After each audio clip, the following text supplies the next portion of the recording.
Hello, everybody, and welcome to Tales from the Fandom, the podcast that brings a special guest out of the multiverse and straight to you. Today's episode is brought to you by In the Reads. In the Reads provides beautiful, affordable artwork of the vibrant worlds found within your favorite books, TV, and films. From all wood bookmarks featuring illustrations and quotes from such fandoms as Star Wars, The Lord of the Rings, Game of Thrones, Outlanders, and more, to fantasy and real-life maps drawn in the style of Tolkien. Go to inthereads.com and check out what is available. Like something? Use code TALES10 at checkout to get 10% off your order. A link will be in the show notes along with the code. And now, let's get to the episode. Hello, everybody, and welcome to the latest episode of Tales from the Fandom. It is the month of October, and we are kicking things off with a guest that I happened to stumble across on Twitter, and I am super excited to have them on the podcast today. I have Linda Codega. Linda, how are you doing today? I'm doing so good, actually. It's been a great week. I am super excited to have you on as a guest. I had stumbled across, somebody had retweeted your tweet that said, hey, if you do a podcast, I'm willing to guest and do stuff. And I'm like, I'm always looking for guests and people that are willing to talk about fandoms. And you're all into it. You're all in the fandoms. I am all in the fandoms. I am actually a pop culture writer at IO9, a staff writer, and I very frequently write about fandom topics. I'm almost shocked at that, based on my frequent visits to IO9 and the variety of sites that were in that umbrella of websites. I definitely frequented IO9 a number of times because I enjoy like some of the stories that get written, and maybe I had stumbled across some of yours. I don't know. I like that's the one thing is like I read the article, I never check the byline, so I apologize for that. No, don't worry about it. I've only been there. Well, at the point of recording, I was hired in February, so I think 6 months at this point. Okay. Yeah. So maybe not. Who knows? Maybe. But we'll definitely be talking about your writing towards the end of the podcast.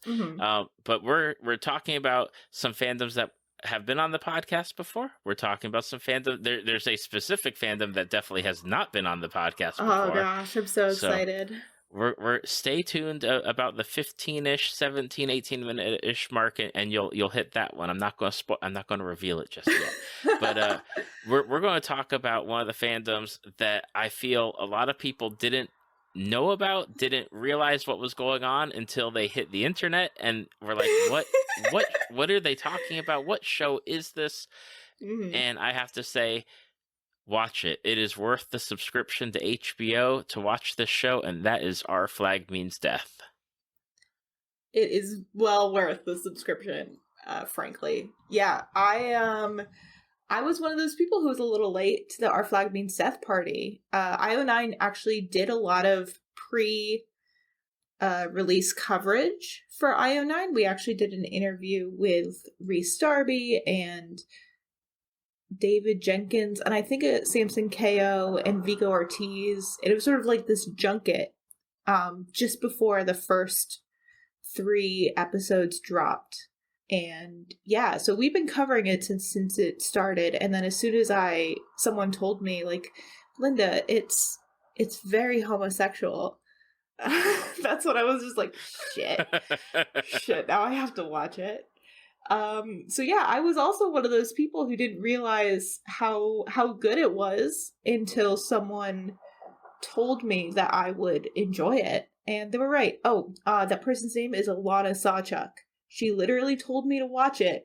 I went and watched it, and a week later, I went to her, and I was like, Alana, have you watched Our Flag Means Death? And I swear to God, she almost slapped me.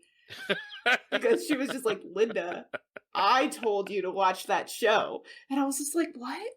I just blacked out from my mind. I was just like so deep into the Our Flag Means Death brain rot that literally a week after watching, I had forgotten that she had told me to watch it. That is hilarious. And I mean, like, I put it in my I put it like in my little planner, which is how I organize my life. It was just like, watch Our Flag Means Death, and then I did, because I trust Alana and her taste. And then literally I tried to sell her on that very same show like 7 days later. It was really funny. But yeah, she almost hit me.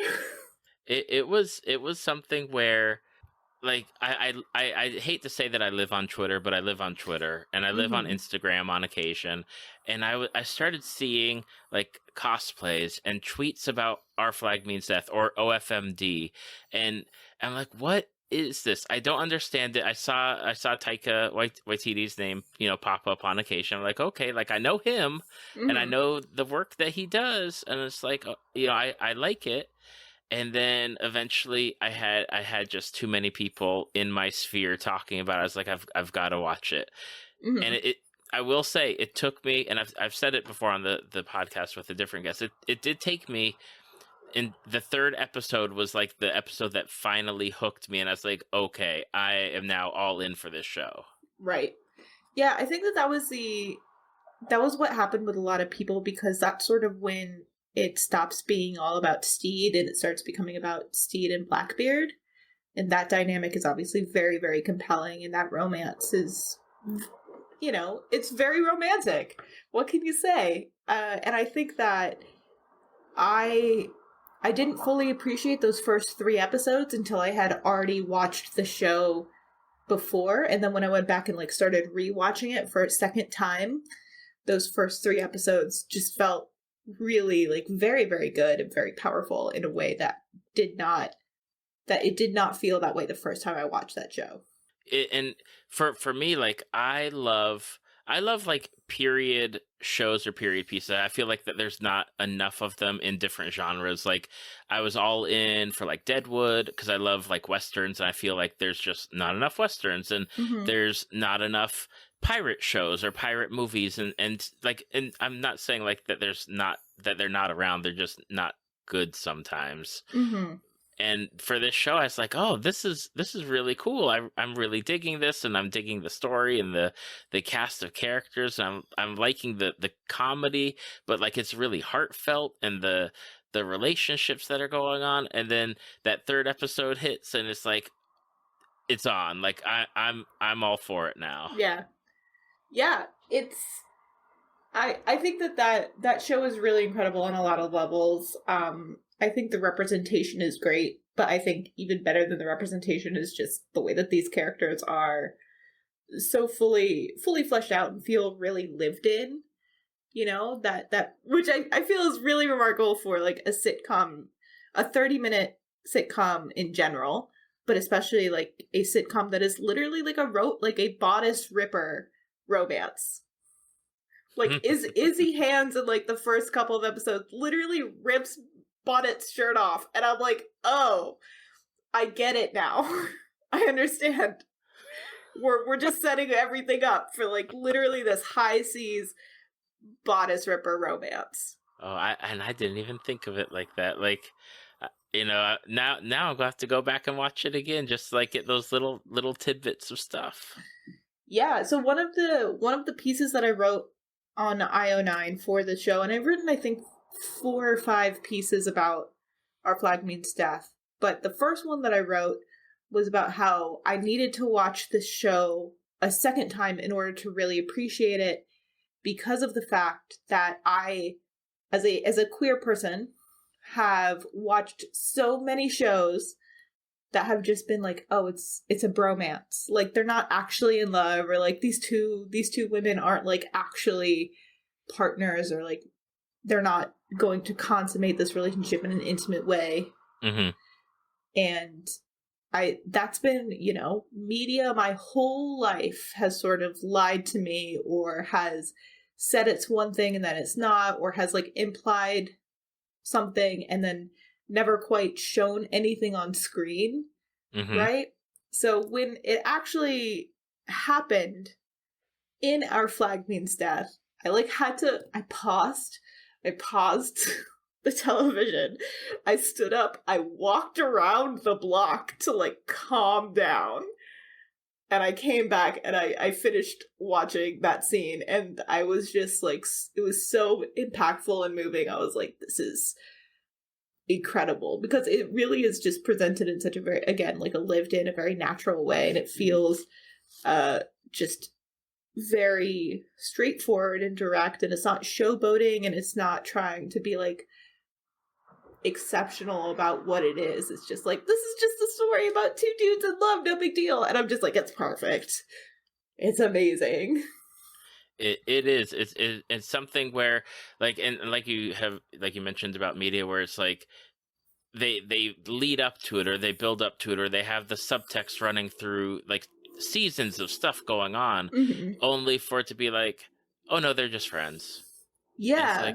It's like, come on, there's, oh man, it, and to have this representation, not only for like the LGBTQ community, but to have like representation like in so many different characters, and just getting to like experience it through those different, like all the different characters on this show, it just really is something where it's like, it is like, it is in existence, and I'm so happy for it.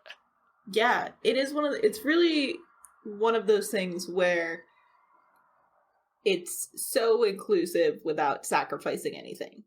Right. And it doesn't sacrifice storytelling. It doesn't sacrifice dialogue. It doesn't sacrifice comedy. Like, there's nothing missing from this show because of the fact that it is radically inclusive and the storytelling is like radically queer. And I'm just like, it can be done. It can happen. I had the mental picture of Genie, like, instead of saying like he can be taught, it's like, it can be done, like, big bold letters going on above Genie's head. Yeah, exactly. So yeah, one of my favorite pieces on IO9 about Our Flag Means Death is about how I needed to watch the show twice in order to like really, really fall in love with it as much as I have. Like, the first time I watched it, I was like, yeah, this is funny, I like it. And the second time I watched it, I'm like, no, everything is really intentional, and everything is really built up to that moment, and to like these moments of catharsis and love and unity. And I'm just like, it's really so much better the second time. I'm gonna have to watch it again now, just to catch, and get that experience, and just, get to experience these characters again. And speaking of characters, I just have to know, like, do you have a favorite character of the crew? Do I have a favorite character? Oh my god, yes. I have a favorite character. It's God, it's so embarrassing. Izzy Hands. By far and away my favorite little character. He's such a cockroach of a man, and I want to pin him to a backing board, and I want to watch him squirm. And I love him. Like, I love him. I'm such like an Izzy enjoyer. He's like, there's just something about him. I think the actor is really just does such a good job with sort of like weary menace that he brings to this character, where like he's the only human and everyone else is a Muppet. You know what I'm saying? Yes, the visual just, yes. Yeah, yes. So it's definitely that vibe, and there's just something about that character in particular that I really like to watch on screen, especially when we sort of have these kind of eccentric, over-the-top caricatures with Steed and Ed. And then we have Izzy Hands here, and he's just like, I'm trying to be a motherfucking pirate. Yes. I'm trying to run a ship. I'm trying to, like, do my job, and neither of you are making it easy for me. And it's just one of those things where I'm just like, I love a competent character that is, like, continually undervalued. It's just like, God, everything about Izzy Hands I just adore. I think he's such a great character in the show, and he's so necessary, and it's just so well done, because you never feel like he's actually the kind of antagonist that is going to like jump out and murder the main characters, right? Like, he's not an antagonist that's like, oh yeah, on the horizon is like the East India Trading Company come to like destroy us. It's like, no, this is the guy like in your ship like fomenting rebellion. And I'm just like, yes, Izzy, very good. It's I've only talked with a few people about the show, and obviously the people that they always go towards like Ed and Steed for you know, their favorite characters. Mine is oh gosh, let me just make sure I get it correct, because mine is Jim. Oh fuck. I love I love their character. I love what they do in the show. I love, you know, their friendship with Oluwande. I love like so good that dynamic, and it's so like I fell in love with their character first. It was like that first character of the crew, and it's like I love them. Yeah, I think so. I totally agree with you. Jim is such a badass character, and I think Vigo Ortiz like acts the hell out of that part. Yeah, I love that character so much. And actually, like, I'm writing a fanfic right now that is literally like the adventures of Jim and Izzy. And I'm just like, oh no, what have I done?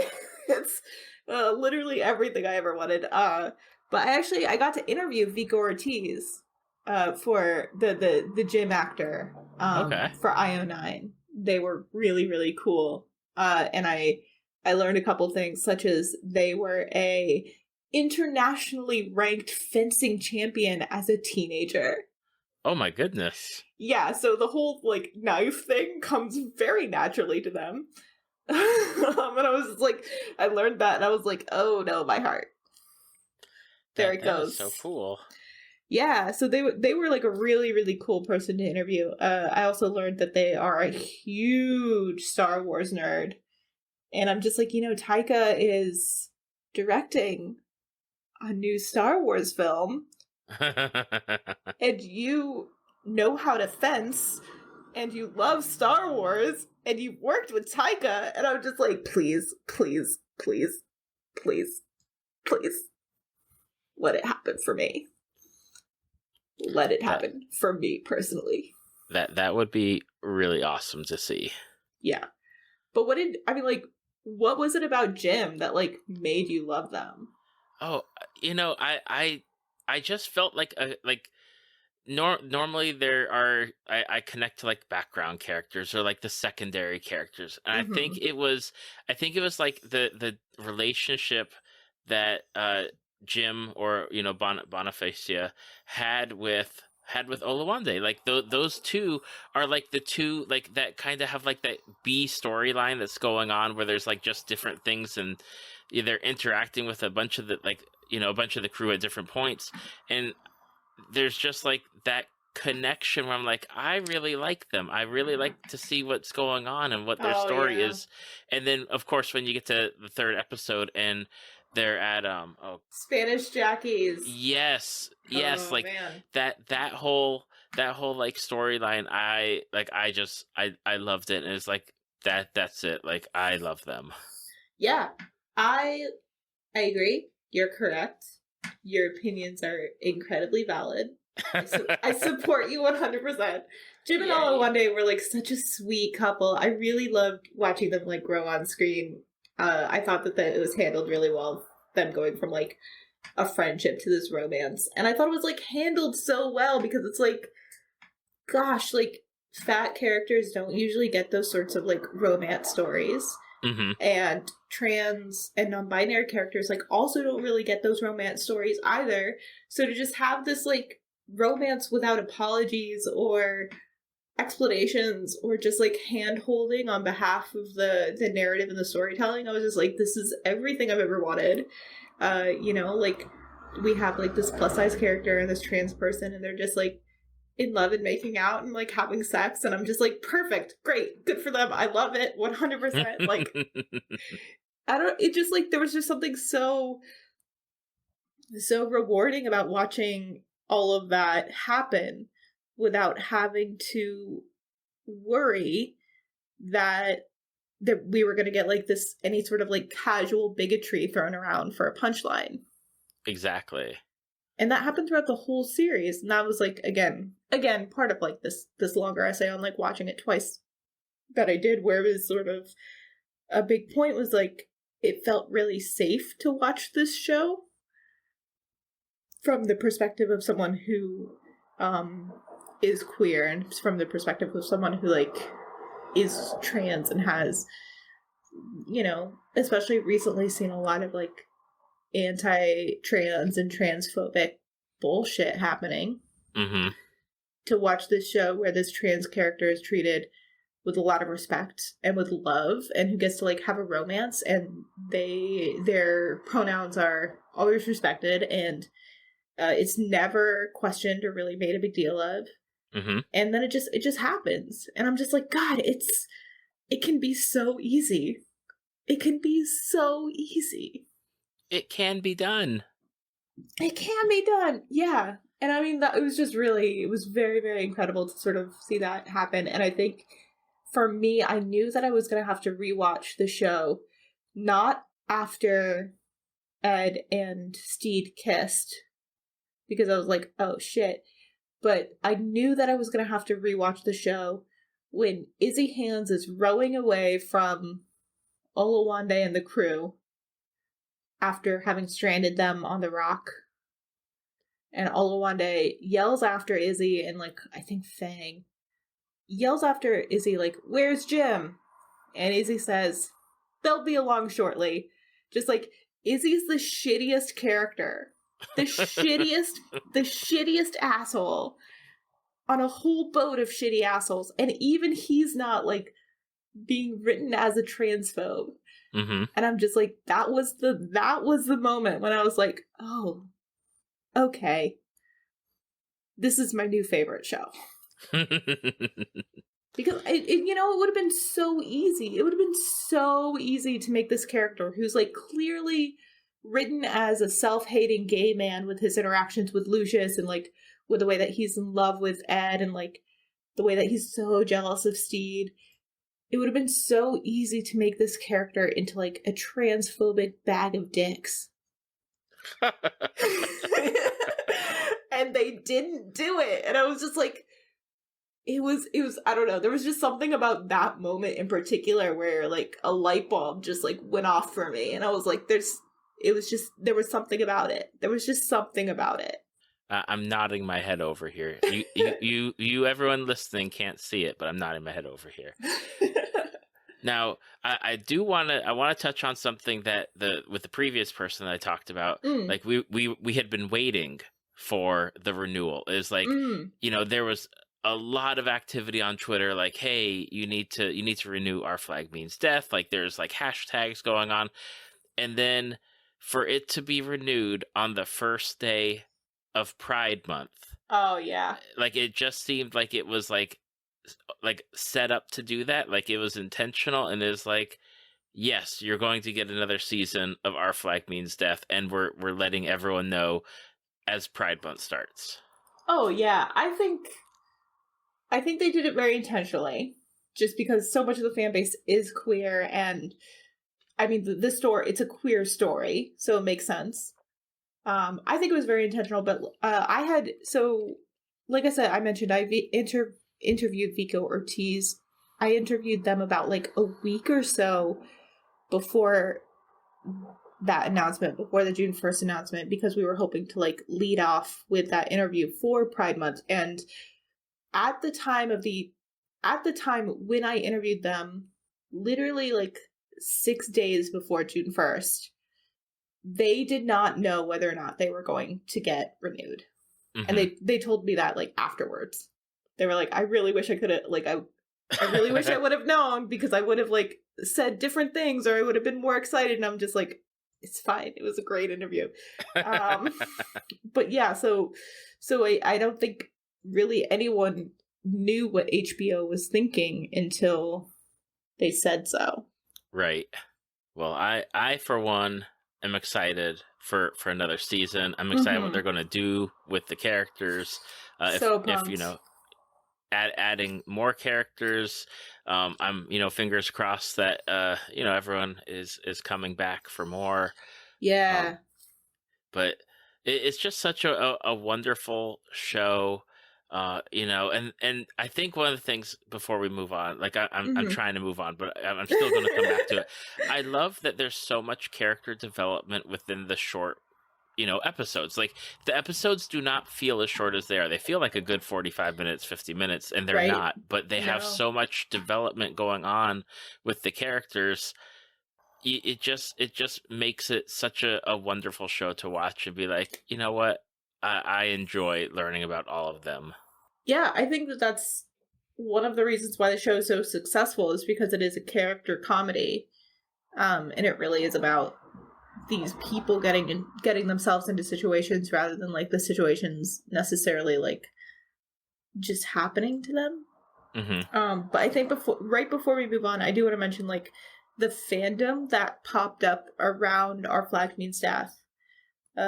Incredible. I've never seen a fandom coalesce that quickly. I've never seen output like this fandom.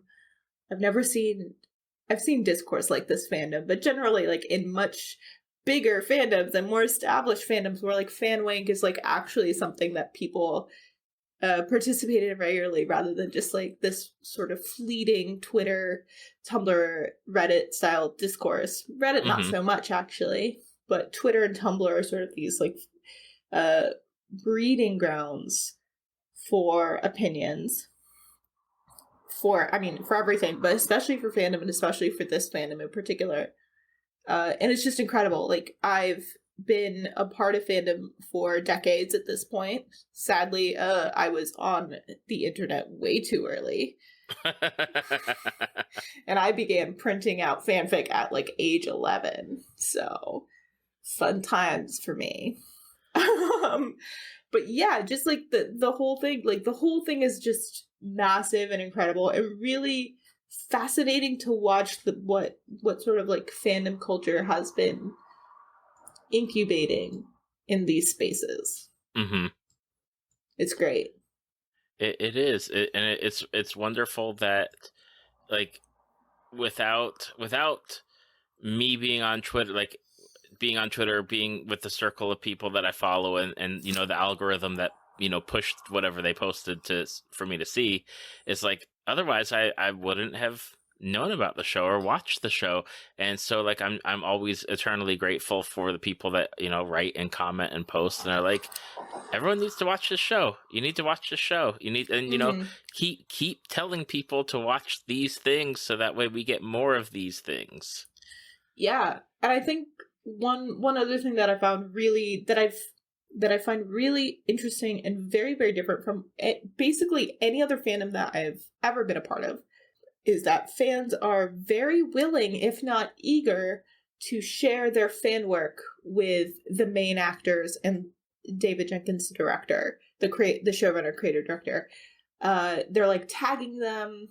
They are sending it to them like through. I don't think they're sending it to, but they're definitely like tagging them and sort of encouraging these creators to interact with them in a way that's like not standard practice for fandom, I want to say, but it's also being encouraged by the creators who are just like Taika Waititi going on like Esquire or like Variety and being like, yeah, I really just go on Twitter to look at like the Steed and Eddie porn, and I'm just like, Taika, Mr. Waititi, please. It's bonkers. And Reese is just like, yeah, some of it's very flattering towards me, and I'm just like, oh my god.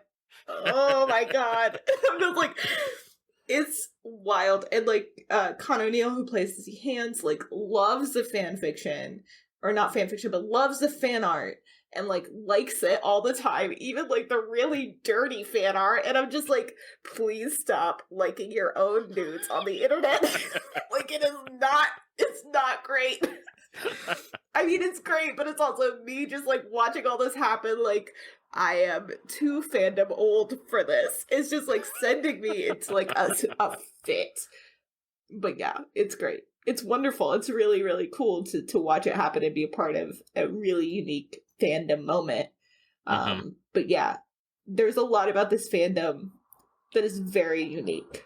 And I really appreciate it for all of its weirdness and uniqueness. Absolutely. So, again, if you don't have HBO Max, it's worth the investment for the month, to watch this show. Twice. Mm-hmm. At least twice. At least twice. I think I've watched it like 3 or 4 times. Oh my gosh, wait. One last story. I watched it by pirating my ex's password.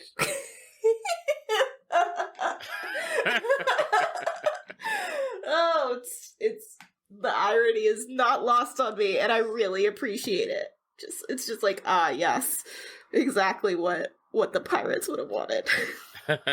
Exactly. There you go. Exactly. All right. We're going to talk about. I said 18-minute mark. I apologize, people. We're fine. It's cool.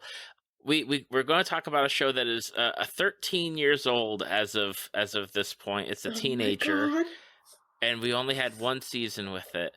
And it aired on NBC, and it was called Kings.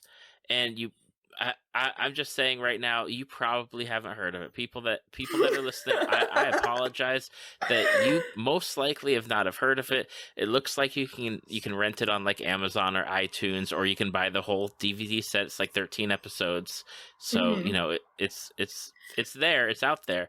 But when I saw that you had said that you had been into Kings, I was like, I need to talk to somebody, because I only know 2 people that have ever watched it. Ever. Oh, and God. One of my friends has sent me the DVD set. I watched it all. I sent it back to them, and it's always been in like the back of my mind. But there's never been anyone to talk to about it. Yeah, I'm here. I'm ready. So my question is, like, did you watch it when it aired, or was it something where you picked it up afterwards, like you stumbled across it? I watched it when it aired. So it aired in 2009. Which was basically the summer that I went to college. Okay. Or like my very first year of college kind of thing. So either like I saw it reruns or I saw it on television, but I watched it as it was coming out. Or very, very soon after, when they did like that whole season rerun the year after or something like that. But yeah, so I watched it in 2009. And I just became obsessed with it. Like, I made Tumblrs about it. I wrote fanfic about it. I did like King's role playing with my best friend about it. Like, I just went in so hard on this weird bonkers little television show that no one fucking watched. I loved it. There was just so much about this show that it just felt like really, I don't know, like it just really, really, really resonated with me. There was just something about it. Okay, for people that are listening, they're like, "What the fuck are you talking about? What is this King show?"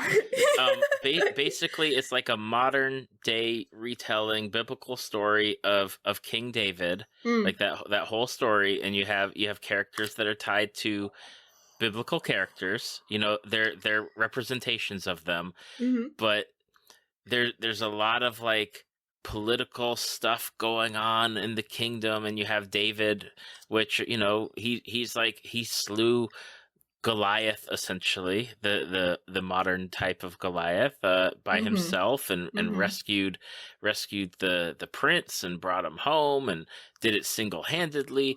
So just as you know, an overview, it's a very like interesting political drama that's going on, but with very much like the biblical side of stuff as well, which they did not advertise when they were like talking about the show, and they skirted around it, and it's like, okay.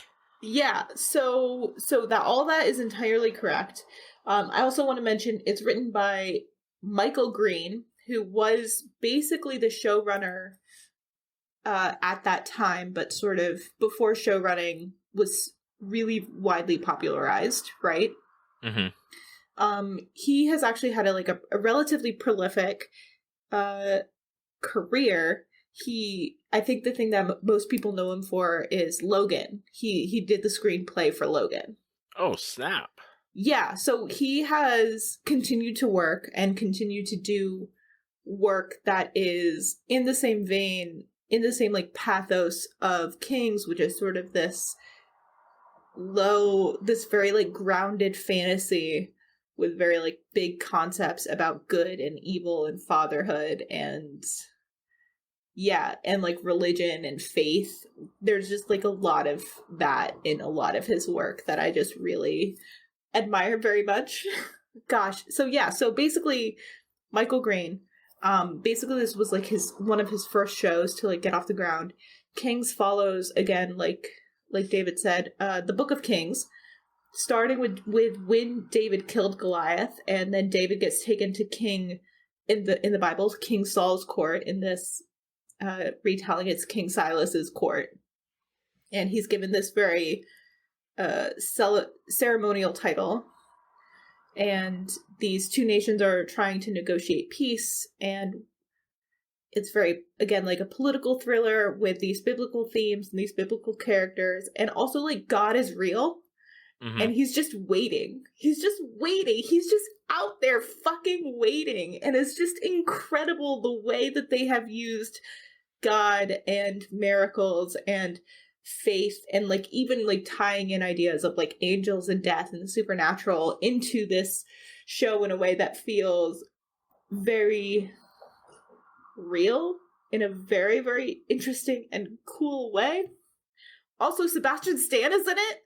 I cannot believe that we're not like mentioning that. Sebastian Stan is in it as Prince Jonathan, Prince Jack in this retelling, and he's a canonically gay man. And I'm just like, I cannot believe they did that. I mean, of course, there's the whole thing in the Bible with like David and Jonathan like really actually getting it on, which is wonderful. And I'm just like, this is the perfect interpretation of that, and I love it. It's so good. It's so good. It absolutely is. And, you know, it's hard. Like, again, I've only watched it the one time. I got to borrow it. I watched it. I sent it back. But, like, as I was reading, like, the Wikipedia and stuff, I'm like, oh, like, Ian McShane is in it. Christopher Egan, Sebastian Stan, Eamon Walker, which I mentioned off before we started recording. Like, I'm rewatching Oz, and I'm like, I love his character in Oz, and like for him to like now be in that kind of, again, like religious role as Reverend Samuel's, who's like the counterpart is like the prophet Samuel. It's like, you know, it's incredible. And heck, Macaulay Culkin's in it. And he's so good. He's really brilliant. And I think this was like one of the very, very few TV roles that he took on during this time. Gosh, it's wonderful. And then Wes Studi is in it as well. Like this cast was stacked. And even in 2009, the cast was stacked. Like, Sebastian Stan had just come off his Gossip Girl run. He was just about to go into First Avenger, or he would go into First Avenger in a couple of years. Mm-hmm. You know, Ian McShane had been doing, like, Deadwood and, like, a ton of other work. Eamon Walker's been busy since the 80s. You know? He just, like, hasn't slept since, like, 88 or something. So, and I think Christopher Egan was sort of being set up to, he didn't go very far in Hollywood, which is a bummer, but he was in a couple, like, he was a lead in a couple romantic comedies. I think he was in Letters to Juliet or something with Amanda Seyfried. But yeah, so, like, the whole cast was sort of, like, really poised to, like, be people in Hollywood. Right. And it just resulted in this show that was incredibly well acted and full of like this really intense pathos and emotion, and also like unfortunately cost the network way too much. And that was one of the reasons why it got canceled. There were a couple of reasons besides the fact that like it was expensive to make. The fact was that 2009 was a rocky time for network television. There was a writer's strike. There was a restructuring at the network where this was, which is NBC. Mm-hmm. So it just, there was a lot of things that like were working against it from like a structural standpoint. And I think I read in an article that like the person who brought Kings on and like took a risk on it and like ordered the pilot and ordered the series really was a champion for it at the network. And then that guy got pushed out during the restructuring, and the person that they brought in did not like Kings as much, and like they got pushed to a worse spot on networks on the network schedule, and sort of set it up for failure. And then when it you know didn't get the viewership that they wanted, was just like, well, that's that, and axed it. Yeah. So there were a lot of things working against it. It's something where, like, looking back on it now, and we were talking beforehand, is like this show would do so well on so many different networks now, like in like a 10 episode, 13 episode format, like Netflix or HBO Max or one of those networks where you can really do whatever you want to do if you're given the money to do it. Right. And it would be something really interesting to watch. And we're talking beforehand, is like, on the DVD, they have like all these deleted scenes apparently that had allusions to like the second season, because you end on a cliffhanger. Oh my gosh, yeah. So you end on a cliffhanger. There's one of the deleted scenes is there is Silas deposed the former king and tyrant of this fictional country called Gilboa, and this tyrant's name was Abaddon, King Abaddon, who was played by a really famous actor whose name I forget. If you look it up, let me know who he is. But King Abaddon basically was shown in these deleted scenes to be alive and have escaped, which is really interesting because like Abaddon is a sort of a fictional character, like not necessarily in the Bible. And then David is shown escaping to the fictional country of Gath, outside of Gilboa. And Gath and Gilboa are like enemies. And in the Bible, David does go live among the enemies of the whatever tribe he and Saul are a part of. So there was like a lot in there that was very, again, like it was not a faithful retelling of the Book of Kings, but it was a retelling, and it did like have the same characters and have the same plot beats, and even like at times made allusions to like points in the Book of Kings. And I was just like, holy shit. There was this one scene kind of at the beginning of the series where David has to go to the palace because he's slain Goliath, and they're throwing this little feast for him. And David shows up, and Jack is there. And again, David has just rescued Jack, and like Jack's a little embarrassed about it, but he's trying to play it off by being cool. And David is just this sort of farm boy kind of shoved into the castle. So he's in this palace. And Jack is like, oh yeah, like you'll change before the ceremony or before the feast. And David is like, oh, I don't have anything to wear. And Jack is like, you can wear one of my suits. And I'm just like, he's giving David his shield. He's giving David the armor. And I just went out of my mind. And of course, like that whole episode I think there's an episode called Javelin, or that episode is called Javelin. And again, it just like references so many of these little moments in the Book of Kings where I'm just like going fucking nuts. And then I'm just like trying to connect all these dots because I'm obsessive like that. And then there's this one great episode, Mother of the Sabbath, Blood Sabbath, something like that. The Sabbath Queen, I bet. Sabbath Queen, yes. That's the episode where there's sort of this pact made with a supernatural creature that's sort of the embodiment of death. And I'm just sort of sitting there like watching this like a million times like a madman, because that's what I am. I'm absolutely mad about this show. And I'm just like, is this the Witch of Endor?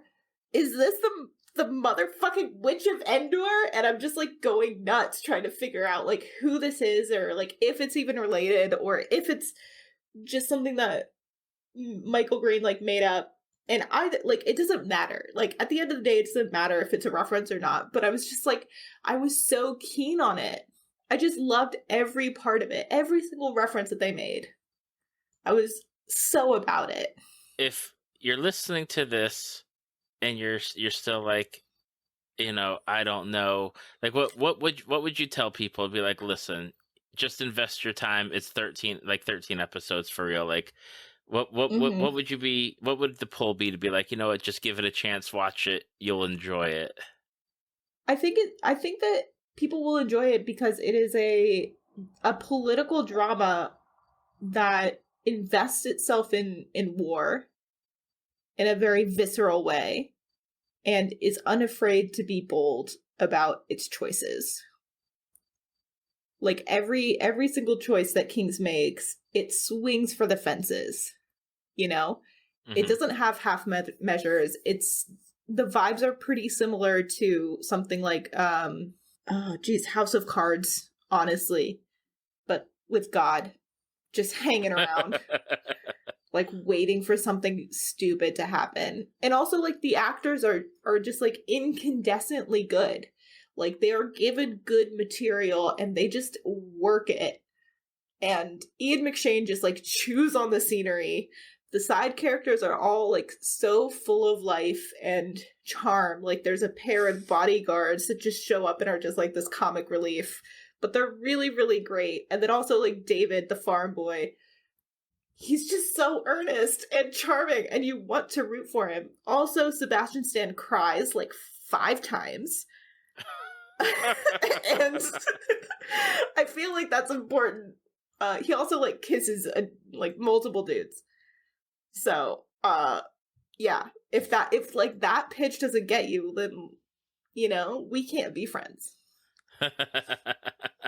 that pitch, especially that last one, there's a lot of people that's a lot of fan fiction, a lot of like artwork that I've seen at times. It's like, if you want that, watch this show. Yeah. I'm not above appealing to that audience. I am that audience. Oh my goodness. I love it. I love it. I'm gonna have to put it on my Amazon wish list now, like just so that way I can watch it again. Yeah, I mean, like, what drew you to that series? Like, what did you really like about it? My friend, like I said, my friend thought I would enjoy it, and that like that's the dynamic that the friend and I have is that she would regularly send me DVDs and be like, "Here, watch this series. Here, read this book." And I think it was because we really like that type of like intelligent show that has the layers of, well, you can watch it, but then if you watch it and like you dig into it and you like really pay attention, and I think that's the thing that got me, was just like how deep it went at that time period. In 2009, like I know that there were shows out there doing the deep shows, but like Shrek says, layers of onions have layers, and this show has so many different layers going on. Yeah.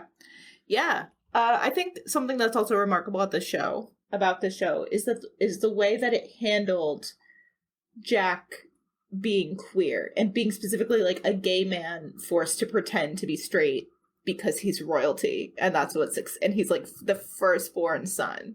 And I think that it handled it really well.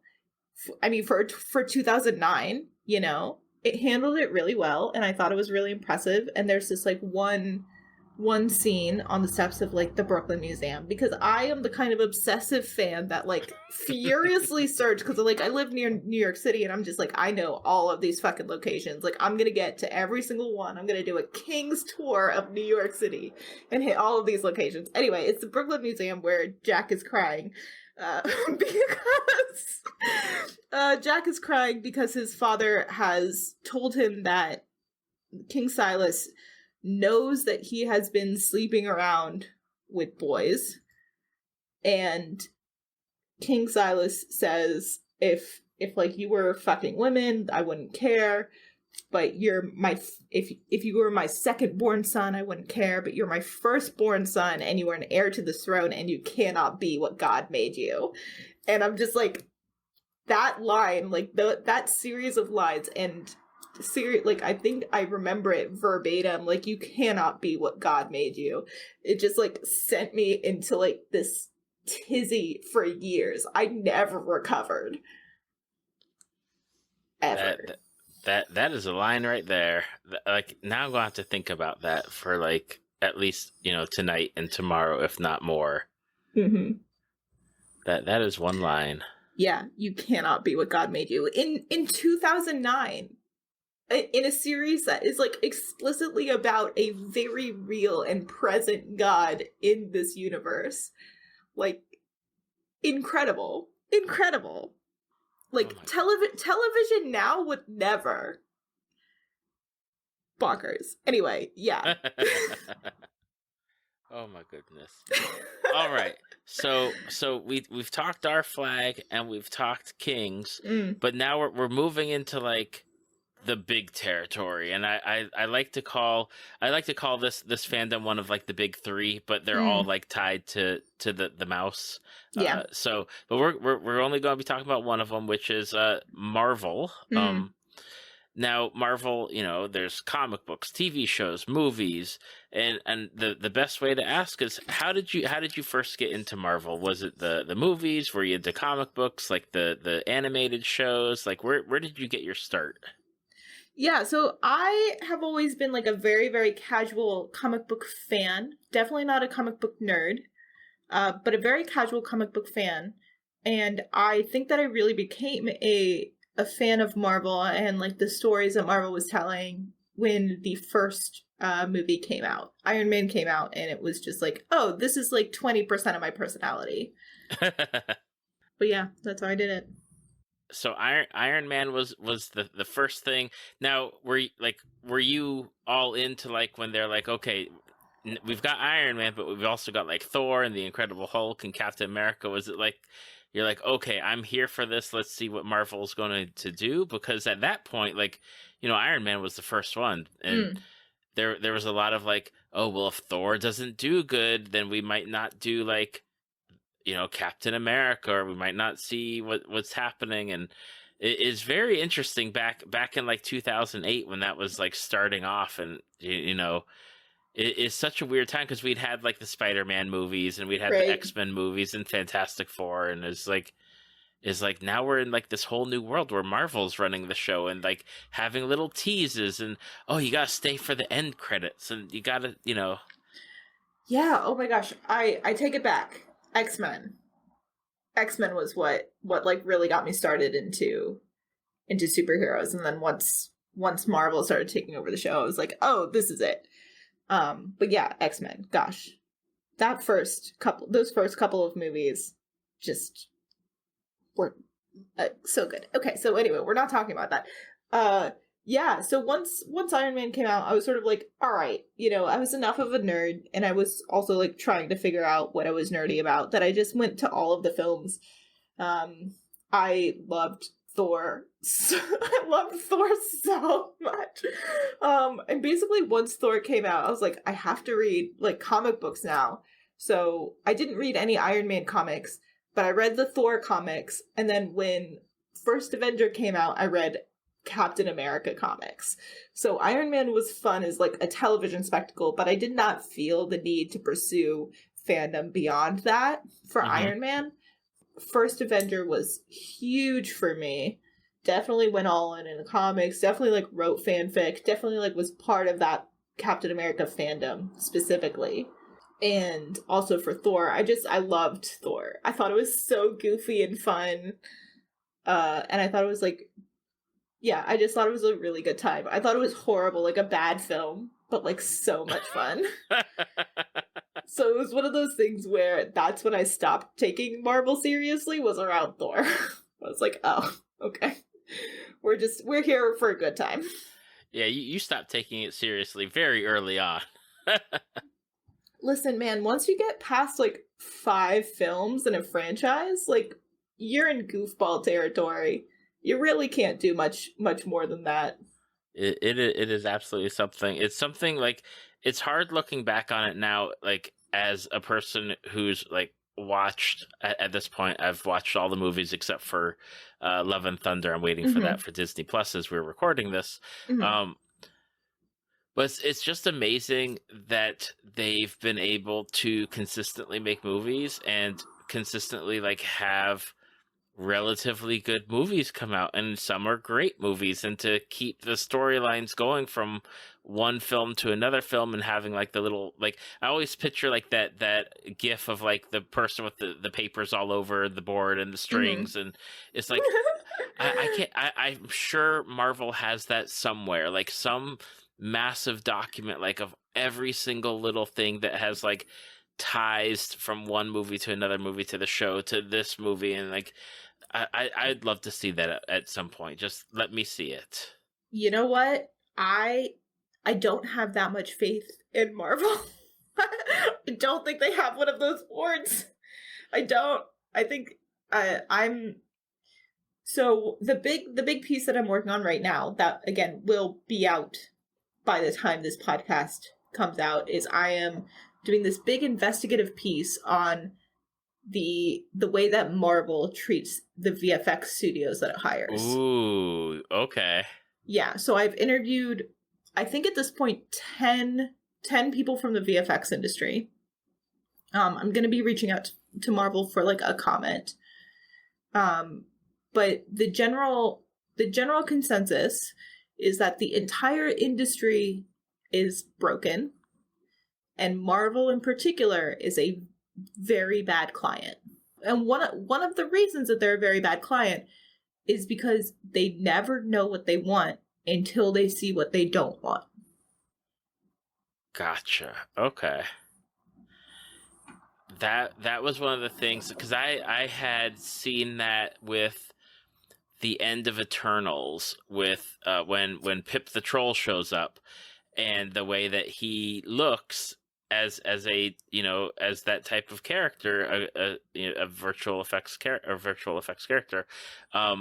There was a lot of discussion about that, and I think that was like the first inkling when I started seeing stuff show up on Twitter mostly, or in articles about how they're like, we didn't know we needed to do this until like the last minute, and you know, they got what they got, and that's what they went with. Like, they didn't tell us ahead of time, you know, like, hey, this needs to be worked on, like all. And I was like, that I remember like just thinking like, that seems really odd. Like, you should have this already submitted, and you know, here's what we want, here's, you know, and go from there, not like last minute stuff.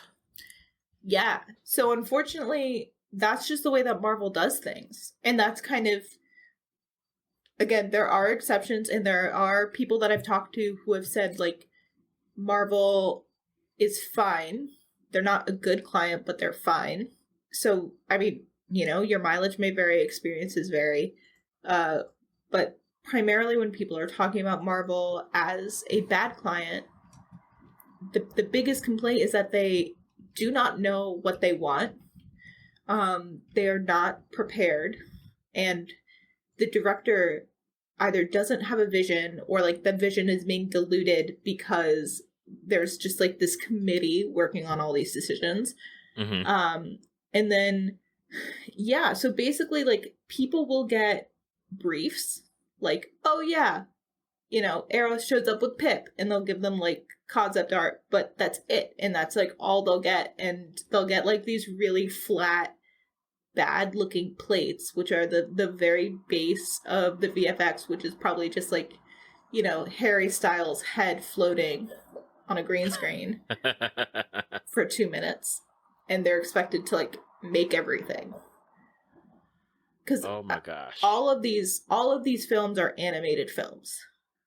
These are not live action films. Out of about 3,500 shots for the new Spider-Man No Way Home, 80 of them were not VFX. My mind is boggled right now. Yeah, so these are not live action films. These are animated films. Just straight up. And the fact is that every single shot has to go through someone's hands and like has to be custom made over and over and over, not only by cinematographers and actors and sound mixers, et cetera, et cetera, et cetera, but like teams of VFX people are working on every shot. Teams. Not just like one VFX person in the basement of a studio, but like 10, and then another 10, and then another 10. I'm sitting over here. I'm at a loss for words. I guess my question, that because you're working on this, so you're in it, deep in it. Oh my gosh, deep in it. Does what you're doing and working on, does that change your opinion on like the Marvel movies, what they're doing? Like are you like, let's say you want to watch a movie now. Like, is it hard to go back and watch that movie and be like, dang, like this isn't what I expected. This wasn't what I originally thought it was. I think it really depends on the film. I have been really skeptical about Marvel for a while, and I've been very critical of sort of the capitalist structures that underpin a lot of the storytelling, that the way that like the capitalist structures own the storytelling that happens on a very wide public scale. Like Disney, Marvel, Pixar, et cetera, et cetera, et cetera. So at this point, I'm pretty jaded. But I don't think it really affects my enjoyment of films in the moment. I definitely think very hard about films, and I take them very seriously afterwards. Because I feel like even Marvel films are art, and even Marvel films are worthy of being treated as art and critiqued at the same level that any artist is critiqued. Just because it's a piece of what people worked on this, hundreds, thousands of people worked hard on this piece of art that they're showing to us. And I feel like to critique that piece of art is to sort of say, like, this film is worthy of your attention and respect, or like worthy of being like spoken about in a way that like critiques it respectfully. And I think that I can, and I think a lot of people can do this, and I think anyone can do this if they want to, or if they try to, or if they have an outlet to do it. But I think that like art critique and talking about these films is just as important as like their creation. Right? So even though I like go and I watch like Marvel No Way, like the Spider-Man No Way Home, and I'm just like, every single shot is animated. Oh my god. I can still like, there's part of me that is just incandescently angry over the treatment of like VFX workers. And then there's a part of me that's just like, well, some of this is kind of fun. Some of this is fun. This is fun. I think I can have fun. So I think it depends on the show, and it depends on the film and the whatever it is. But I'm jaded towards Marvel in general at this point. But I can generally enjoy myself for a little bit, and then just think really hard about it afterwards. Okay.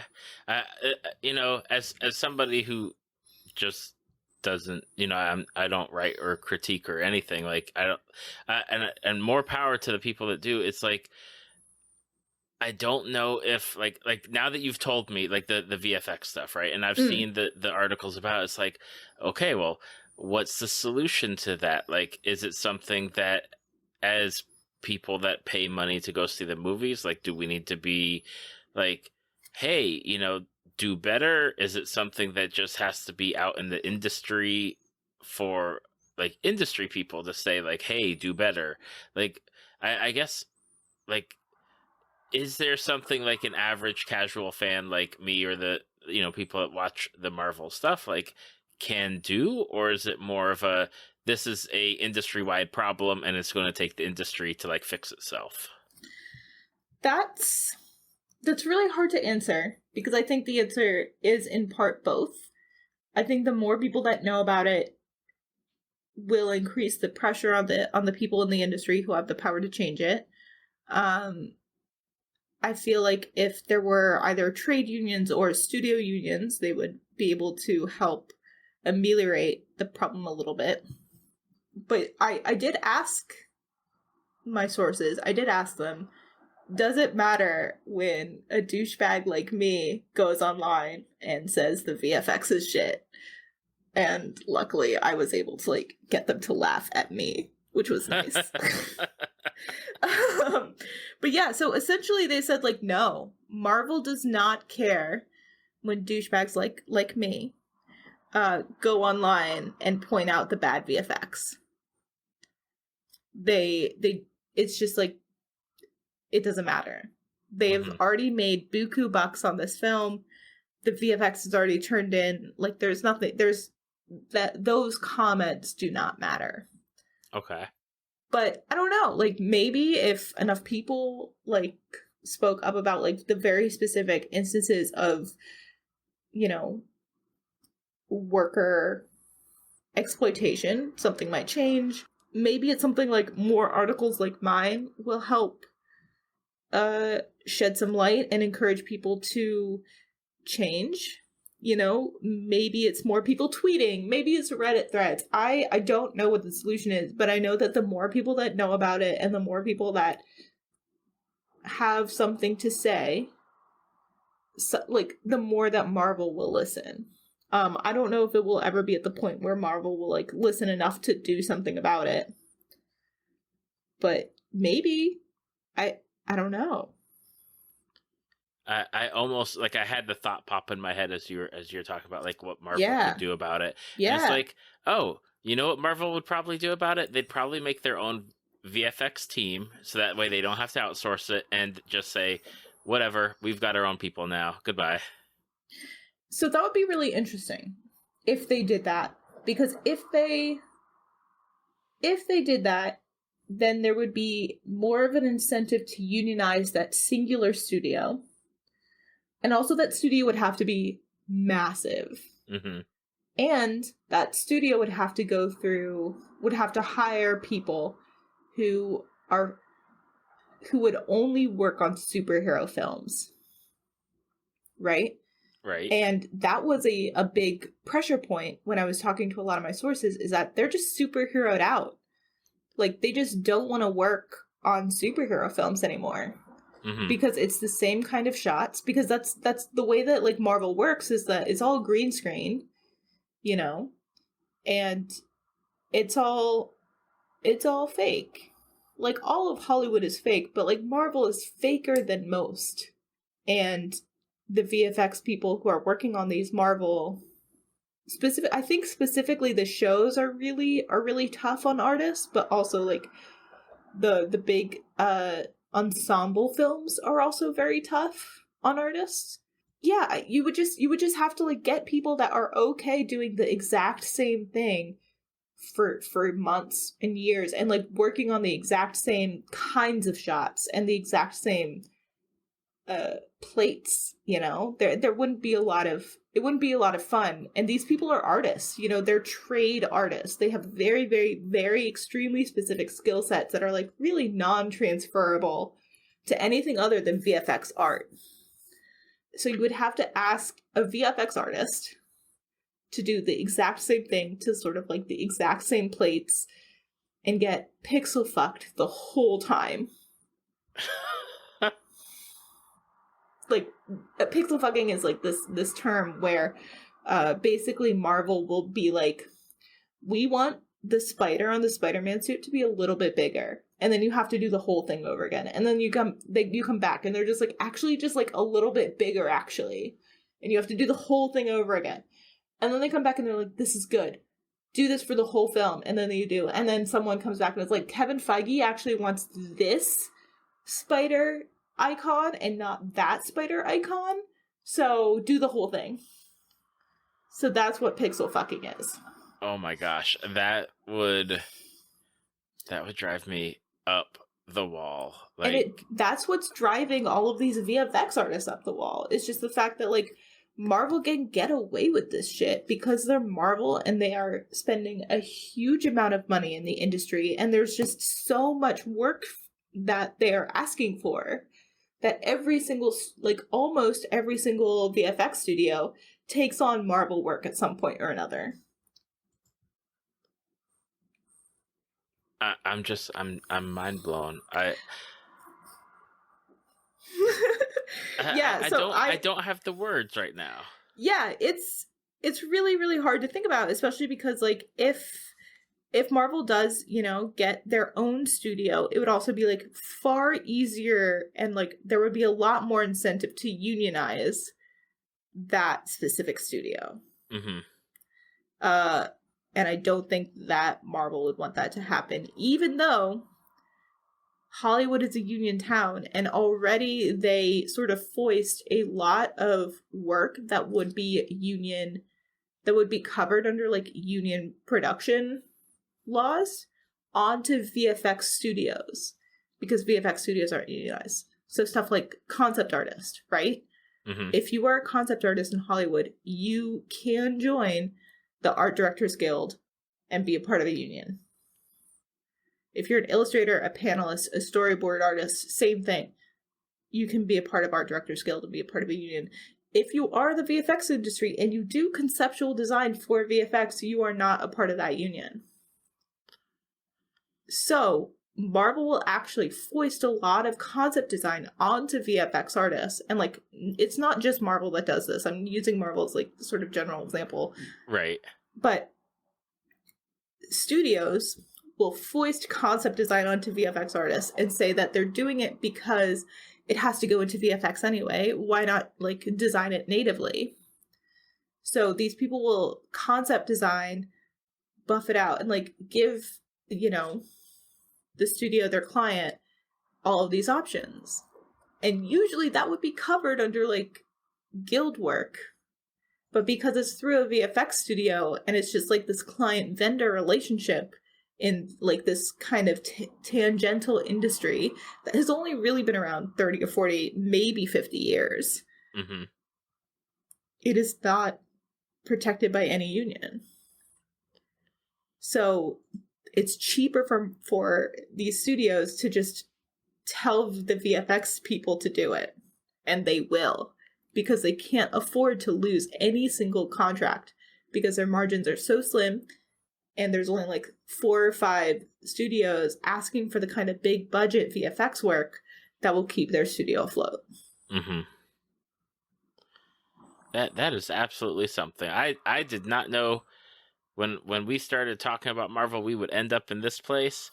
But now like my whole frame of perception with the Marvel fandom as it is, like as far as like the movies and shows go, has radically changed at the moment. And like I know I will still like go and watch the movies, and I will still watch the TV shows, but with a very different like eye and mind behind it at this point. And gosh, like it, I'm sure I'll still enjoy the stuff because I enjoy most of what they create and the characters and the people they cast, but there's always going to be that other side where I'm like now going to be like, huh, and what can I do to make this better, or what needs to be said to like in some kind of way put focus on this.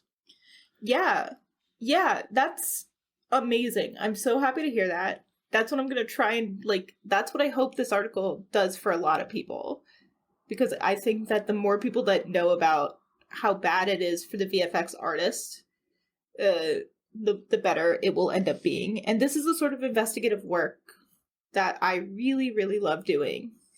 I talked to, I think 10, maybe 12 people about this.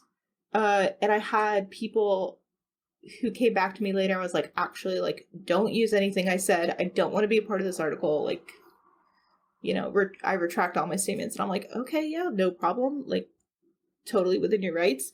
But because like, the fear of getting blacklisted is very, very real. Right. And it's actively happening like right now. Like studios are putting pressure on people. But yeah, I think that it's something that not a lot of people know, and a lot of people don't really think about. Because I think that people, when they watch these films, they sort of notice the VFX that's like not quite realistic, or they see the VFX like pulled out in GIFs or whatever that's like not doing the job that it's supposed to do. But I think that there's a lot missing in between what people see and like how that gets to their screen. But yeah, I'm going to be detailing, again, by the time this interview comes out, this piece will have been out for a while. So yeah, there will be a lot more in the article about specific instances where like Marvel and other companies have sort of demanded a lot out of these studios, and the studios are not in a position to refuse. At least most of them are not in a position to refuse.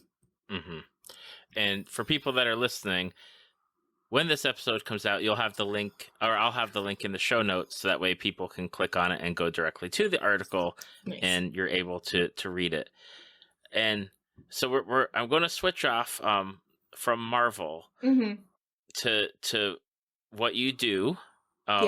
Which is that you are a writer. You write for IO9, as well as I believe you've done other work as well, if I'm not mistaken. Yeah, so right now I'm a staff writer for IO9, which means that I get up every morning and I check the news and I write for IO9 from just about 9 to 5. But I have freelanced in the past for places like Tor.com, The Observer, and Polygon, and Dicebreaker. So I've definitely like done a lot of writing for other pop culture publications, but I will fully admit that IO9 is taking up a lot of my time, and I'm really lucky. I'm really lucky that I am in a place where I can basically write about all of the things that I want to write about, which is great. How did you get your start? I guess in writing in general, but then writing for like pop culture. Yeah, so I have always enjoyed reading and writing, like a lot of people. I did mention that when I was 11, I started printing out fanfics. That was about the same time when I started like writing fanfics as well. So it's always sort of been a part of who I am and like what I do with my spare time. And then I went to school for English, and I just kept writing. I've just always been a writer. I've always been interested in publishing. I was at a poetry press as like a assistant / editor / publicist for a while. I went to a local magazine called Chronogram, which is a local Hudson Valley arts and culture magazine, and I sort of just did whatever they needed me to do, and I tried to write when I could, and I just got clips that way, and I just kept going. I just kept like getting into better and better positions that better suited what I wanted to do and what I wanted to write.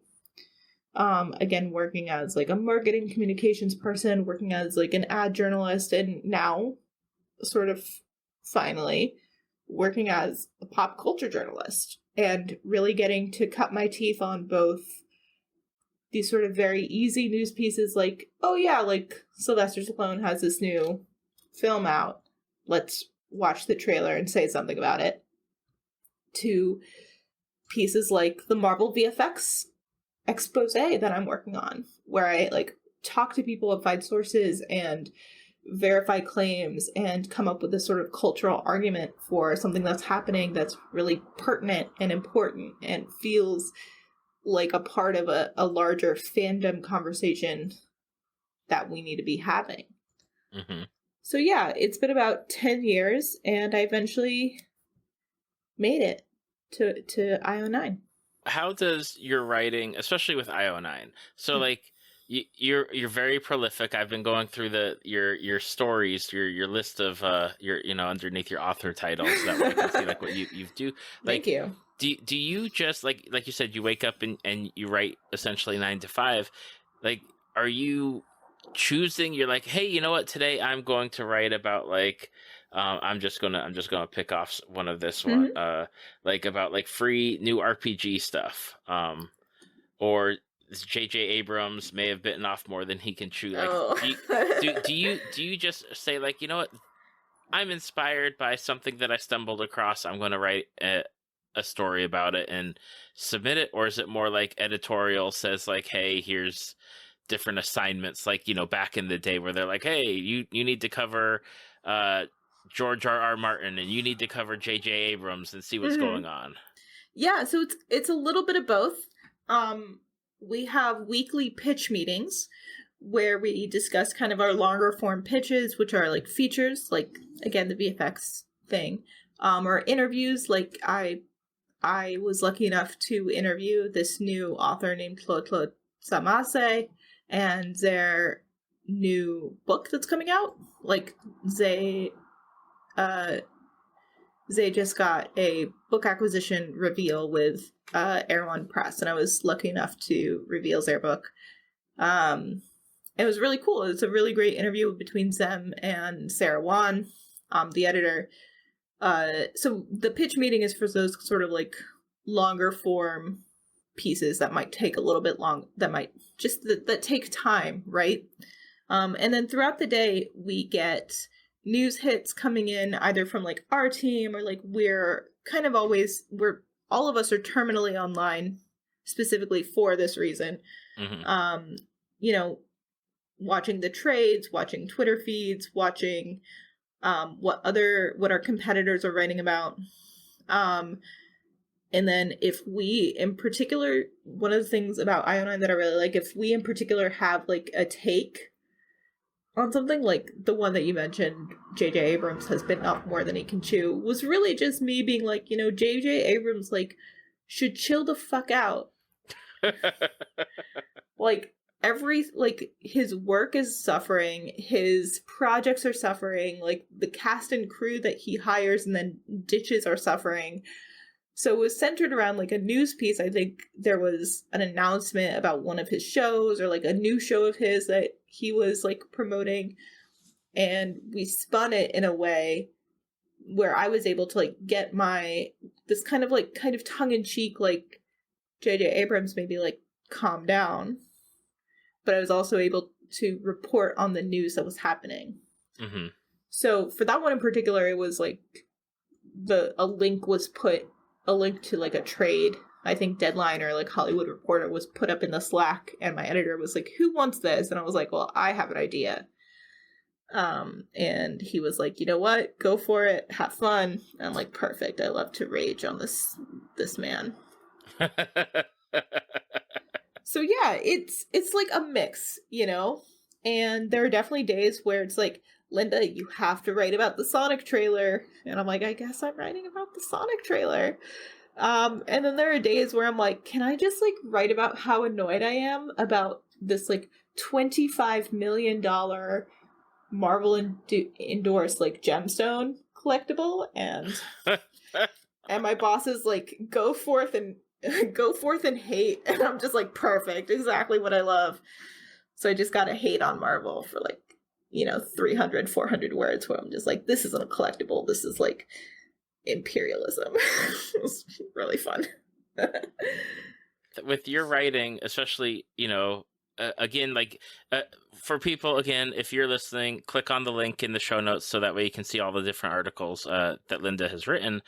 Do you tend to have a focus more of like, your focus more on like certain aspects of pop culture, or you just like everything? Like you'll tackle everything from like tabletop role-playing games to movies and video games and TV shows and what's going on in like the industry?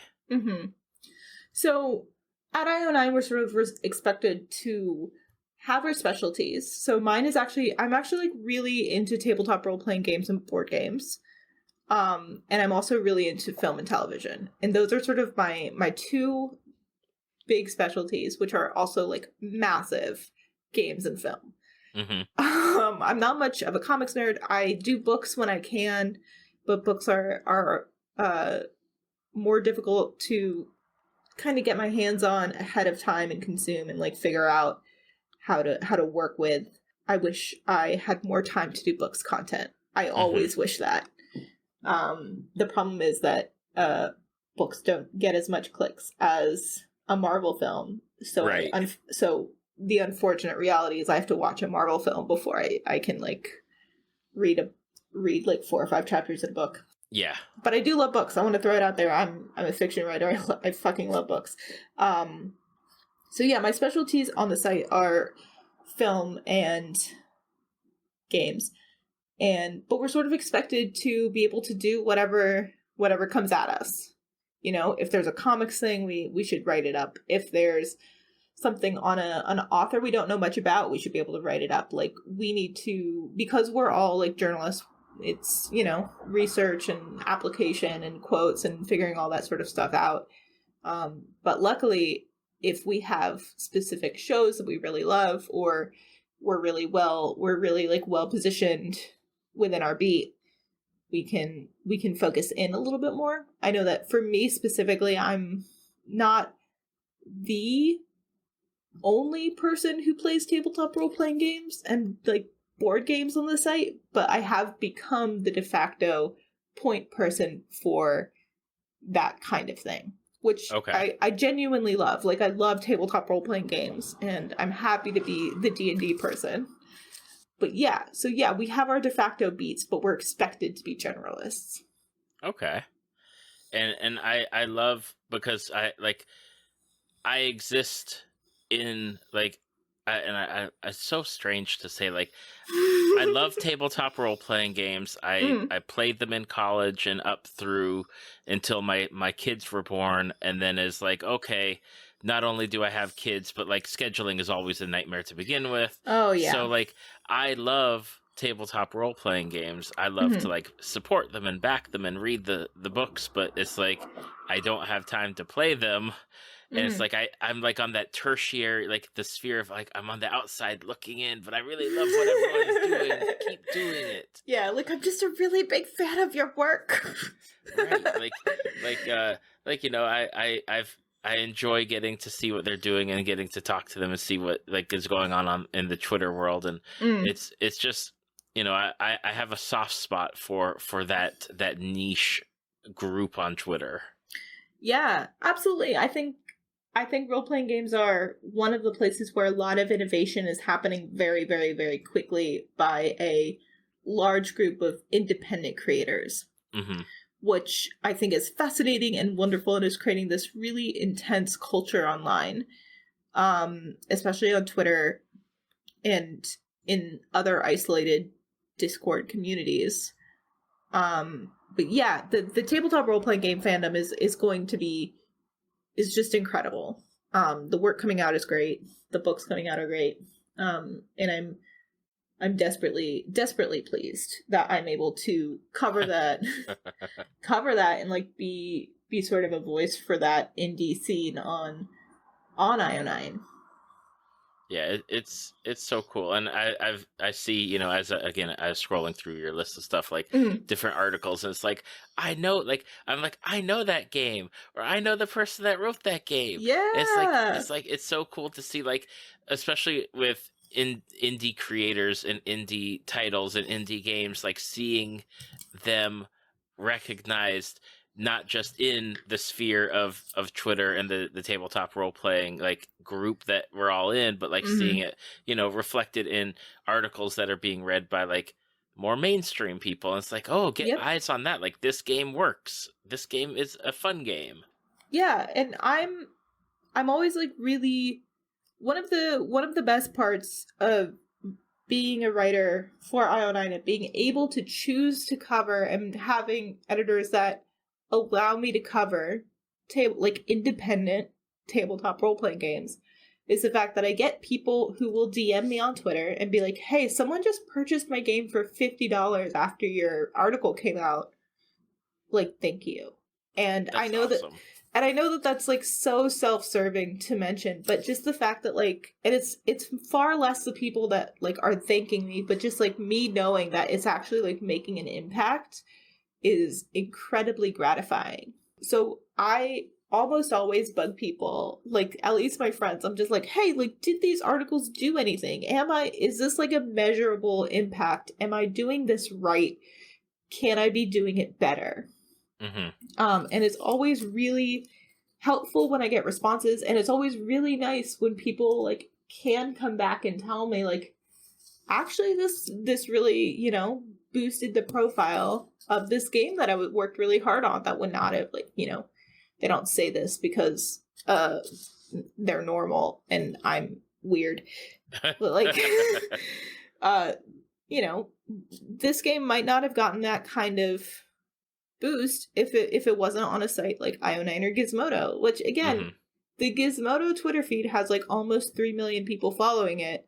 And if an indie game is like pushed out onto that feed, you know, that's not nothing. Absolutely. It's definitely something. And, you know, there's always that discourse of like what impact, especially with independent tabletop games, Mm-hmm. like what impact does the game being played on like a podcast or on Twitch or something like that have on sales of it versus like an article on IO9 Gizmodo where like people can come back to it repeatedly and it's not an investment of, you know, hours and hours and hours of like listening or watching on Twitch, but Mm-hmm. you know, a 5-minute, 10-minute read of like, here's this game, here's why you should play it, here's why it works, here's the Mm-hmm. link. That has got to be incredible, even just to have like new eyes on it and then, you know, hopefully translate into sales at, you know, a future point. But it's got to be something extraordinary. Yeah, I'm really grateful that I'm in a position where I can help uplift the independent creators that I really admire. So, yeah. That's something I really love. I really do very much enjoy my job, even when I am forced to write about the Sonic trailer. Yeah. I'm sensing something, you know, related to the Sonic trailer because it's you've mentioned you dropped it a few times. It's kind of my go-to, you know. It's one of those things where it's like it happened far enough. Like I only had to do one, and I don't care about it. But it's always one of those things. I'm like, it's the one that I remember the easiest. Where I'm just like, this is a trailer I know nothing about. I'm just gonna do some furious Googling, look up IMDb, and hopefully, like, it's fine. So, yeah, another one that I like to whip out is like, oh yeah, I'll write about the fact that there's gonna be a live action Beyblade film. Sure. Oh my goodness. Yeah, there's gonna be a live action Beyblade film, by the way. But yeah, so you know, there's stuff like that where it's just like I don't know anything about this. I don't care about the new Sonic trailer. It's also, you know, like that's something that I just like I don't care about. I do not care at all about it, but I'm gonna write it because that's my job. Yep. And then I will work on the investigative pieces that I really want to write. And I'm lucky that like my editor is very good at balancing that, and also the fact that I'm very much aware that like those quick hits, you know, those trailers, announcements, like behind the scenes stuff gets so many clicks and like does so much for our ad revenue that it lets me take, you know, 2 or 3 weeks to dig into this VFX story. Right. You know? You know what? Like, for all that I, like, bitch and moan, that Sonic trailer pays my bills. Which is something I have to live with every day. If they still handed out checks, it'd be interesting to be like, on like the note section, Sonic trailer. Like, here's your paycheck from the Sonic trailer. Yeah, that's more or less it. Now, for people like that are listening, and not only will I have the link to the VFX story, but just out of curiosity, like what are some of those stories that you're like, hey, you should check out this story, like, and I'll find it if I, you know, I'll go digging for it if I need to, but for like ones where you're like, dang, like this story that I wrote is like awesome and more people should get their eyes on it. Yeah. Okay. Okay. I think the big one is like my other investigative piece. Because like I mentioned, this is really my first job on a desk where I am able to do this sort of thing. So I am very much like learning as I go and finding my way and trying to figure it all out. And like, I'm trying to be a journalist, you know, and I'm learning. Right. I'm fully willing to admit that I'm learning how to be an investigative journalist as I am an investigative journalist. That's because that's what I want to do. So my very first investigative piece was called NFTs Are Here to Ruin D&D. I remember that one. Yeah. Yeah. I wrote it. Yeah, I wrote that. And that was my very first investigative piece. So I'm really proud of it. And I'm really proud of it. And I think I did a really, really good work on it. So I really enjoyed the film Everything Everywhere All at Once. And it was basically kind of my obsession for a couple months was just like writing about this film. Like anything I could get, any sort of scraps of behind the scenes footage or previews or interviews that I could get, I took and I ran with it. But I think I'm really proud of a personal essay that I wrote about this film. And I couldn't think of a clever title, and neither could my editors, apparently. But it was called On Being Trans and Watching Everything Everywhere All at Once. And it was a personal essay about watching my relationship with my own mother kind of being played out on screen between Joy and Evelyn. And just sort of like being queer and how I felt. It's a big old pile of feelings. Okay. It's just me feeling my feelings. Awesome. I'm going to link both of those in the show notes. That way people can click on them, check them out. Going back again, D&D circles of stuff. Like I remember that article. I was like, oh, like it was. Yeah, if you haven't read it, definitely click on the link to read it, because not only will you help pay Linda's bills with that, with clicks and ad revenue and stuff, but you'll get a very good article about NFTs and the D&D community, and yeah, it's something. Thank you. Yeah, I'm very proud of that. What other pieces? Oh, I collaborated with a co-worker, a colleague, another writer named Sabina Graves, and we co-wrote an article about racism in the Star Wars fandom. Mm-hmm. And we basically got a ton of people to talk to us about how they felt about, a ton of people of color to talk to us about how they felt about racism in the Star Wars fandom, and specifically the tweets that Star Wars put out about the racist hatred that Moses Ingram was facing, and sort of, how people of color were responding to that cultural moment. And I'm really proud of that article and what it said and what we did to get people's voices out there.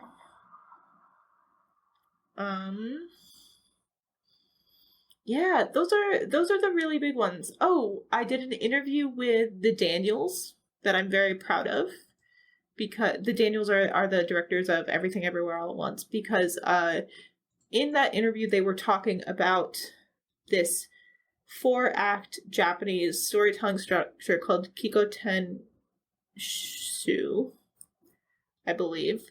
But I was able to write this interview in a way that mirrored that 4-act structure. Yeah, and I was so proud of myself for that interview. I really, really thought I did a very, very good job. And I'm really proud of that interview. Like, it's one of those things where I'm like, I remember I was able to do that, and I think I pulled it off in a really cool way. That's awesome. Yeah. I'm really proud of the interview I did with Vigo Ortiz, because as a trans person, interviewing another trans person, it very rarely happens, and as a non-binary person interviewing another non-binary person, it also it very, very, very, very rarely happens. So I'm just proud of that interview and the sort of like what we were able to say about queer people in media and film, and like visible queer people. Yeah. Oh, I'm also really proud of the interview I did with David Jenkins from our Flag Bean staff. I got to interview the director showrunner. And it was just all about fandom. It was all about fandom. It was about how the fans responded, how he responded to fans. Like, we talked about fan fiction. We talked about Izzy Hands, because I just, like, in every single article I have ever written about our Flag Bean staff, I just, like, dedicate, like, at least 100 to 200 words to Izzy Hands, because I love that little, like, rat man so much. And I want to pickle him in a jar and keep him on my shelf. I don't know what it is about that character. I'm out of my mind. Yeah, I think those are the ones that I'm really proud of. There's also two more, and then I'll stop. Two more. I'm so sorry. I am obsessed with myself. Clearly, I need a life. Listen, if you're not going to be the one out there promoting it, who is? Yeah, you're right. Okay. Two more that I'm proud of. I wrote about Crimes of the Future, which is David Cronenberg's newest film, and how it is about both transhumanism and transgender, the transgender experience. And I think I just really enjoyed writing that. Like, I don't know if it's particularly good. I don't know if it's particularly insightful, but I really, really had a very good time writing that. I felt really good about it. And then the last one is I wrote about the Obi-Wan Kenobi show. And I wrote about how the point of that show was not conflict, but change. Mm-hmm. And I think I did a good job with that analysis. And that's it. And then I'm going to put out this like Marvel VFX piece that I'm already really proud of. But yeah, there's like 10 pieces where I'm just like, I think I did a good job, actually. Well, I will make sure that the links, the story titles, obviously, and then the links for all of those that you mentioned will be in the show notes, so that way people can click on them. You're very kind. I am just obsessed with myself, apparently. I mean, I'm here to be a platform for people to talk about what they love, and you have obviously done that for the time that we have been together. Now, for people that are listening, and besides them going to go click on the links, because all of my listeners do exactly what I hope for them to do, which is click on links and go check out everybody. So for people that are interested in finding you or finding your work or seeing what you create and put out there, like, what are the best places for them to do so? So following me on Twitter is always a place where you can, unfortunately, you will be subjected to my shit posts. I'm really sorry. Some of them are funny. But generally, whenever I post something I'm really proud of, I will just start yelling about it on Twitter. Also, you can sign up to like be a part of the Gizmodo website, and then you can follow me on Gizmodo, and I don't quite know how that works, but yeah, or you could just, follow Gizmodo, and basically all of my stuff is going up on io9.com. Awesome. And I know that you have the author link, so that way it just pulls like all of your articles that you've written. Yes. So that is like that's how I was searching through articles. Yeah, totally. So that you can find that by just clicking on my byline and on any of the links on io9.com, which I am liberally spread over. But the direct link is gizmodo.com/author/L Codega. which is again Awesome. on my Twitter, as I am attempting to become verified and seek that validation. Got to get that check mark. It's I really wouldn't care very much about it, except for the fact that it does make things a lot easier if you're a journalist. Mm-hmm. Seeing that verified mark helps reassure sources that you are actually like a capital J journalist. Right, instead of like a lowercase j or like not even anything, and it's like, but I'm doing this thing and trust me, and right. Yeah, so it's definitely that's the biggest reason why I would like to have it, just because I want to keep doing the kind of investigative journalism that I'm really excited about, and that I think is more important than the Sonic trailer. Sorry about that delayed reaction, but you got it. You got the reaction. God. Thank you. I try to be funny. It makes up for the rest of my personality, which is self-obsessed. Yeah, so I really do want to just keep doing that. But yeah, my Twitter, the direct author link on my Twitter, that's the best way to find me, really. Yeah. Awesome. Well, yeah. I'll have the links in the show notes and on the Facebook page and website, so that way if you are listening and you want to go check out Linda's work, you can easily click any of the links below. Make sure to check out the links to the articles that they mentioned. I'll have all of them in the listing. So it'll be a long listing this time, everybody, for show notes, but that's okay. Sorry, guys. But, no, it's okay. You don't apologize to them. I'm sorry.